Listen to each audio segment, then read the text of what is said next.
Have you ever woken up in the middle of the night, then again a second time, maybe even a third, just to use the bathroom, and then found yourself lying there wide awake, unable to fall back asleep? If that sounds familiar, then this isn't just a video, it's a conversation, and it's one I want to have just with you. I'm a doctor, and I've spent many years working with people over 50. And let me say this clearly. Waking up multiple times at night to pee isn't just part of getting older. It's not something you have to accept or live with. More often than not, it's the result of a few small, unnoticed habits. Things we do every day without realizing how they're affecting us at night. I've met so many people like this. Exhausted, foggy all day because they're not sleeping well. Some forget things more often. Some start avoiding evening outings, simply because they're afraid they won't make it through the night without waking up. One of my patients, Margaret, she's 72, once told me she felt like a prisoner of her own bladder. She was waking up 4 to 5 times every night, sleep-deprived, drained, until she discovered it wasn't her age causing the problem. It was her evening bowl of soup and her relaxing cup of herbal tea before bed. Once she made a few small changes to her routine, she finally slept through the night, 6 uninterrupted hours, for the first time in years. And she's not alone. Some people sleep better just by changing their sleep position. Others stop the just-in-case bathroom trips right before bed. Some simply cool their bedroom by a few degrees. And suddenly, the nightly wake-ups stop. You see, the body doesn't always need something complicated to feel better. Sometimes it just needs us to listen and adjust, gently, how we're living with it. In this video, I'll walk you through 6 everyday habits that are quietly disrupting sleep for many older adults. And more importantly, I'll show you how to change them in a way that's simple and actually works. Now I know, maybe you've already tried a few things, but today, I invite you to let go of the idea that this is just how it is when you're older. Because quality sleep isn't just for the young. It's your right, if you're willing to tune into what your body's trying to tell you. So, are you ready? Let's begin with the very first habit. It's something so familiar, so ordinary, that you probably never realized it could be stealing your sleep every single night. And I'll tell you this. If you stay with me until the end of this video, you won't just understand why you've been waking up at night. You'll know exactly what you can do to finally rest deeply, peacefully, and wake up feeling like yourself again. So go ahead. Hit that subscribe button if you haven't already, so you won't miss any of the practical healing advice we share here. And if anything I've said so far resonates with you, don't hesitate to give this video a like. It helps more people find their way to better sleep, too. Now, let's dive in. Habit 1. Eating late and choosing diuretic foods. Do you remember what you had for dinner last night? Maybe it was a light bowl of vegetable soup, a few slices of tomato in your salad, or a cup of green tea to help with digestion. All things that seem healthy, gentle on the stomach. But after the age of 60, even these harmless choices can quietly become the reason you're waking up, night after night, and feeling more tired each morning. I once had a patient named Robert, 68 years old, living in Tampa. He was very health conscious, ate lots of vegetables, drank herbal teas every evening. But then he started noticing something. He was waking up at exactly the same times every night to pee. 1 a.m., 3:30 a.m., then again at 5:30. At first he thought, maybe it's my prostate, but everything checked out just fine. So we sat down and looked at his routine, detail by detail. And do you know what we found? His dinners were at 8:30 p.m., loaded with tomatoes, cucumbers, and topped off with green tea, 3 of the most common natural diuretics. What most people don't realize is that many so-called healthy foods naturally increase urine production. Tomatoes, celery, watermelon, green tea, even dark chocolate, all contain compounds like caffeine or flavonoids that stimulate the kidneys. And when you eat them late in the evening, your body keeps working all night to process those fluids, instead of resting and restoring. And here's something else you should know. Digestion at night isn't the same as during the day. Once you lie down, your digestion slows down, which means those diuretic effects last longer and your bladder stays on alert through the night. So essentially, when you eat watery or diuretic foods late in the evening, you're setting a silent alarm, and your bladder is the one ringing it. So what helped Robert? Just two simple changes. First, he moved dinner earlier to around 6 o'clock p.m. Second, he cut out all diuretic foods after 4 o'clock in the afternoon. He switched to grilled fish, steamed sweet potatoes, a little rice, and banana for dessert. It may sound plain, but he told me, I slept 5 hours straight for the first time in 10 years. It was like my brain finally lit back up. Now, I'm not sharing this so you'll feel pressured to change everything overnight. I'm simply inviting you to pause and observe yourself a little more gently. Is your dinner helping your body rest or quietly waking you up at 2 a.m.? You don't need to go on a strict diet. Just eat at the right time and choose foods your body truly needs. Because when you align your meals with your body's natural rhythm, it'll reward you with peaceful, uninterrupted sleep. Habit 2. Drinking too much liquid. Within 3 hours of bedtime. I want you to imagine this. The lights are off, you're tucked in, the room is quiet, and you're just starting to drift off to sleep. But then, an hour or two later, your body wakes you up. Not because of noise, not because of light, but because of something familiar. The urge to pee. It's not random. And it's not just getting older and losing control. Chances are it started with that gentle cup of herbal tea you sipped before bed. Or maybe that warm bowl of soup. Or those few slices of watermelon you ate to cool off after dinner. Small things that seem harmless, but they quietly force your kidneys to work overtime when they were supposed to be resting. I remember one patient, Helen, 70 years old, from Oregon. She told me that every night she placed a cup of chamomile tea beside her bed. It helps me relax, she said, but still, she'd wake up at least 3 times a night. At first, she thought maybe she needed to cut back on water during the day. But the truth? The real problem was the hidden liquids she was consuming in the evening. What many people don't realize is, water isn't the only liquid your body processes. Tea, even herbal, soup, even just a few spoonfuls, juicy fruits like melons or watermelon, even some medications in liquid form. They all add to the bladder's workload at night. And after 60, your body doesn't process liquids as quickly as it used to. Your kidneys still work, just more slowly. So when you drink too much too late, they don't have time to finish the job before you go to bed. Which means you're back out of bed. And your deep, healing sleep is interrupted once again. Helen decided to try something simple. She set a liquid curfew, no more fluids after 6 p.m. Her tea got moved to 4 p.m. Dinner soup? Just a few spoonfuls. And she kept a small glass of water next to her bed, not to drink, but just to feel reassured. Within 2 weeks, her nightly bathroom visits dropped from 3 to 1. And some nights, none at all. I'm sharing this because I want you to see something clearly. Good sleep doesn't always come from big changes. Sometimes, it's as simple as letting go of one last sip at the right time. You don't have to feel thirsty all day. Just drink enough in the morning and early afternoon so your body can truly rest at night. And if you're on medications that require water, talk to your doctor. There may be ways to adjust your schedule so your health stays on track without sacrificing your sleep. Have you ever thought that one small evening change could give you back an entire peaceful night? I hope you'll give it a try tonight. And by tomorrow morning, you just might feel the difference.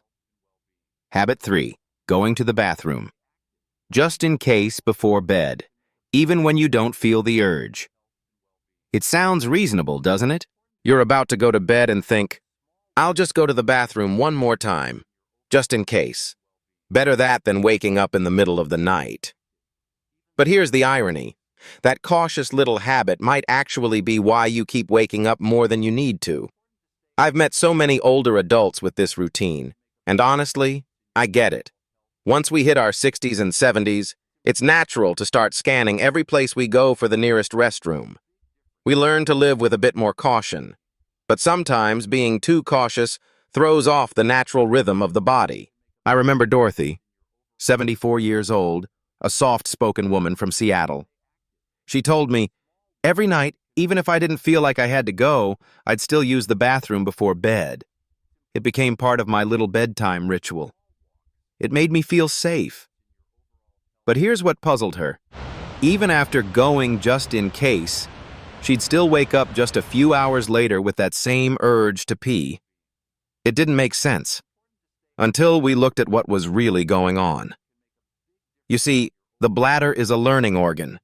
It remembers. It adapts. And when you repeatedly empty it before it's full, you're unintentionally training it to operate at a much smaller capacity. Instead of holding the usual 300 to 500 ml, your body starts sending out full bladder signals at just 100-150 ml, creating a false sense of urgency. So you wake up in the middle of the night, not because you really need to go, but because your bladder has been taught to panic early. Dorothy once described it perfectly. She said, "It's like raising a whiny cat. At first, it just meows a little and you respond. Then eventually, it learns to meow all the time to get your attention. So what did we do? No medication. No holding it in. We simply retrained the bladder to be patient." I asked her to only use the bathroom before bed if she felt a clear and definite need. And if she wasn't sure, she'd wait 15 to 20 minutes. Maybe listen to calming music or read something light, just to see if it was real urgency, or just worry. Within 3 weeks, Dorothy was sleeping 5 straight hours each night. And the part that made her happiest? It wasn't just the sleep. It was the feeling of not being controlled by fear anymore. The fear of what if. I'm sharing this with you to remind you. The bathroom isn't always the solution. Sometimes the solution is trusting your body and giving it a chance to do what it was designed to do. So if you've ever said, "Better go now, just in case," I invite you tonight to replace that thought with a new question. Do I really need to go? Or am I just afraid of what might happen? You might be surprised by your own answer. Habit 4. Sleeping in the wrong temperature and wearing the wrong clothes to bed. I get it. Some habits stick with us for a lifetime, and we rarely stop to question them. Things like shutting all the windows tight before bed, putting on thick pajamas just to be safe, or running the heater all night because the warmer the better, right? But then those same people, like Eleanor, a retired teacher from Miami, come to see me, dark circles under their eyes, tired voices saying, "I'm waking up 4 or 5 times a night to pee. I thought it was just age, but I'm exhausted." We walked through all the usual suspects: diet, sleep position, medications. Everything looked fine. Until I asked her, "What's your bedroom like at night?"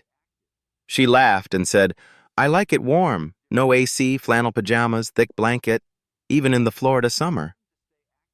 And right then, I knew exactly what was going on. Did you know that your body actually needs to cool down slightly at night in order to fall into deep, restorative sleep? That natural drop in body temperature helps trigger the production of melatonin, the sleep hormone, and vasopressin, the hormone that helps concentrate urine and reduce nighttime bathroom trips. But when you bundle up too much or the room is too hot, your body can't regulate temperature the way it's supposed to. And what happens then? You enter a state of mild thermal stress. Not dramatic, but just enough to cause blood vessels to expand, circulation to ramp up, and your kidneys to start filtering more water. So even if you didn't drink much or eat anything watery late in the day, your body still wakes you up, because it never got the signal that it's time to rest. For Eleanor, the solution was surprisingly simple. She got herself a small, quiet air conditioner, swapped her thick flannel PJs for light, breathable cotton, and she cracked the window just a little to let some natural air flow through the room. Within 1 week, she was down to 2 bathroom trips a night. 3 weeks later, some nights she didn't wake up at all. "I sleep like I did in my 50s, she smiled, peaceful and refreshed. "It feels like I've gotten back a part of life I thought I'd lost forever." I'm telling you this because deep sleep doesn't come from thick blankets or high heat. It comes from balance, from letting the body do what it was designed to do, self-regulate, when we create the right environment for it. And no, it doesn't take much. A small fan, a set of cotton pajamas, a window slightly open. That might be all that stands between you and a full, peaceful night of sleep. So tonight, before bed, I invite you to ask yourself, is my bedroom a place where my body can truly rest? Or is it a space where it still has to work? Sometimes, just lowering the temperature a few degrees can raise the quality of your life. Habit 5. Sitting or lying down too much during the day without movement. Have you ever noticed that on the days you move less, you actually wake up more during the night? Sounds contradictory, right? Most people assume, the more I rest during the day, the easier it'll be to sleep at night. But for a body that's lived through 50 or 60 springs, the truth is often the opposite. I remember Richard, a 75-year-old gentleman from Sacramento. After retiring, he spent most of his days reading, watching TV, sometimes sitting on the porch watching the birds. A peaceful, quiet life. But every night, he'd wake up 3 to 4 times to use the bathroom. "I already cut back on water," he told me. "I eat light, go to bed on time, but I still feel drained, like my sleep never really lands." So we looked at his day, hour by hour. And one thing stood out clearly. He sat a lot. As we age, our bodies tend to retain fluid more easily, especially in the lower parts, legs and feet. When you sit for long periods without movement, gravity pulls fluid down into your lower limbs. You may not even notice it. Maybe your socks leave deeper marks, your feet feel a bit heavy, your calves feel tight. All small signs your body is quietly holding on to fluid. And then, when you lie down at night, that fluid starts returning to your bloodstream. Your kidneys kick in to filter it out. And suddenly you're waking up, again, just to pee. But Richard didn't need pills or fancy equipment. His solution? A 20-minute walk every afternoon. At first, he hesitated. "My knees aren't great," he said. But I told him, "You don't have to walk fast, just walk consistently." He started by walking around his yard, then down the quiet alley behind his house. On rainy days, he did simple leg movements in his living room, ankle circles, light heel lifts, or just propping his feet up on a pillow while sitting. 2 weeks later, he came back to see me, beaming. "I slept almost 6 hours straight last night," he said with a smile. "And this morning, my legs feel lighter, like I never aged at all." You see, movement is the body's way of healing itself. You don't have to go to the gym. You don't have to run. Just lift your legs, roll your wrists, stand up and stretch every 30 minutes. Each time you do, you're telling your body, "I'm still here. I'm still living." And in return, your body may give you what you've been missing. A night of uninterrupted rest. If you're reading this and thinking, "I'm too tired to move," I get it. I truly do. But I invite you to just try. 10 minutes a day, every afternoon. And you might notice a change, not just in your sleep, but in your mood, your clarity, and your quiet confidence in your own body. Habit 6. Sleeping in the wrong position and using the wrong pillow. Have you ever woken up in the middle of the night, not just because you needed to use the bathroom, but with an aching back, a heavy head, or a stiff neck? You might think it's just age catching up with you. But often, the real culprit is much simpler: your sleep position and the pillow you're using.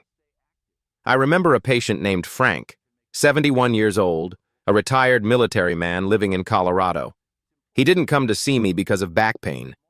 He came because he couldn't sleep through the night.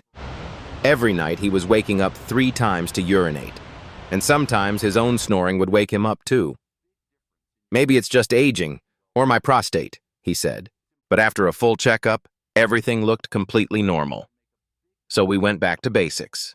The one thing most people overlook: how he sleeps. Frank admitted he always slept on his stomach, a habit he picked up in the army. "It's what I'm used to," he told me. "I can't change it." But that was the problem. Sleeping on your stomach puts direct pressure on your abdomen and bladder, which can send false signals to your brain, tricking it into thinking your bladder is full even when it isn't. Add to that a pillow that's too high or too flat, and your neck becomes misaligned, your spine twists, and blood doesn't circulate the way it should. As a result, the fluids that built up in your legs throughout the day start to flow back into your system as you lie down, and your kidneys kick into gear, right when you're supposed to be resting. Now here's the beautiful part. Within just 2 weeks of switching to a side sleeping position, placing a soft pillow between his knees, and replacing his overly thick pillow with a better fitting one, Frank began sleeping 5 hours straight, and on some nights, he didn't wake up at all. "I never thought changing how I sleep could make this big of a difference," he said, smiling, a mix of surprise and relief. "I'm telling you this because your body doesn't ask for much. It just needs to be positioned properly and given the right environment to rest. If you sleep on your left side, with a pillow between your knees and your neck aligned with your spine, you might breathe easier, feel less back pain, and stop waking up at 2 a.m. to pee. And if you're used to sleeping on your stomach, that's okay. Start slowly. Shift a little more each night. Use a support pillow behind your back. Your body is smart. It will adapt, gently and naturally. You see, deep sleep doesn't come from big things. It comes from how you treat yourself, the pillow you choose, the way you lay down after a long day. So tonight, before you go to bed, I invite you to do one thing. Take a moment to notice how you're lying, and ask yourself, is this how I want to care for my body for the next 7 hours? You deserve to sleep well, and sometimes that begins with something as small as how you lay your head down. You see, the things that leave us tired for years, the fog, the restless nights, the constant fatigue, they don't always come from something big. Sometimes they start with the little habits we do every day without even noticing. A late dinner, a calming cup of tea, a just-in-case bathroom trip. But here's the good news. With just a bit of awareness and a few gentle changes, you can reclaim something precious. A quiet night, a clear morning, a body that no longer feels ruled by anxiety or inconvenience. You don't need expensive pills. You don't need invasive treatments. You just need to listen to your body, with the patience and respect it's earned over the years. And if today you decide to begin, even with just one small change, that's already a powerful step forward. And I'm here to remind you, it's never too late to live lighter, sleep better, and feel more whole. Have you ever struggled with sleepless nights because of nighttime urination? What have you tried, and what actually helped? Share in the comments so we can learn from each other and support one another. And if you found this video helpful, don't forget to subscribe and hit the notification bell so you never miss more simple, compassionate advice on health, rest, and peaceful living after 50. I'll see you soon, in deeper sleep and brighter mornings ahead.